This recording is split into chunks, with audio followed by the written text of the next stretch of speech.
দিন যত গড়াচ্ছে নির্বাচনের জন্য তৈরি হচ্ছে রাজশাহী মহানগরী। বলা চলে তফসিল ঘোষণার পর থেকেই বইছে ভোটের হাওয়া।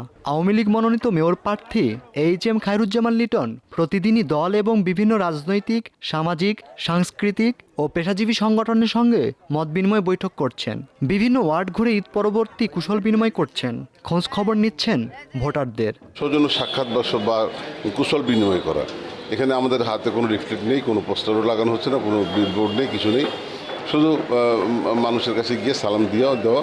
কৌশলী প্রচারণায় থেমে নেই বিএনপি মনোনীত মেয়র প্রার্থী মোসাদ্দেক হোসেন বুলবুলও।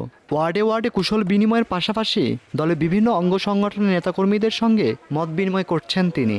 দলীয় সিদ্ধান্তের কারণে শুরুতে ঢিলাঢালা ভাব থাকলেও ক্রমশ সরগরম হয়ে উঠছে চারদিক। সেন্টার কমিটি এবং ওয়ার্ড কমিটিকে পুনরায় আমরা সজাগ করছি এবং থানা কমিটিকে সজাগ করছি।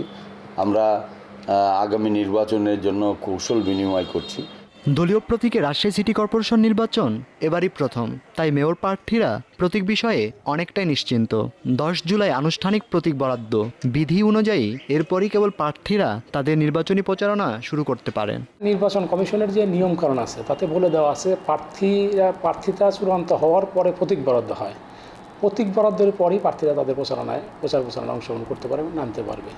এর আগে আসলে প্রতীক বরাদ্দ পাওয়ার আগে কেউ প্রচারণা করতে পারবে না। শুধু 5 মেয়র প্রার্থী নন, থেমে নেই 168 জন কাউন্সিলর ও 52 জন সংরক্ষিত আসনের নারী কাউন্সিলরদের জনসংযোগও। বুলবুল হাবিব, এটিএন নিউজ, রাজশাহী।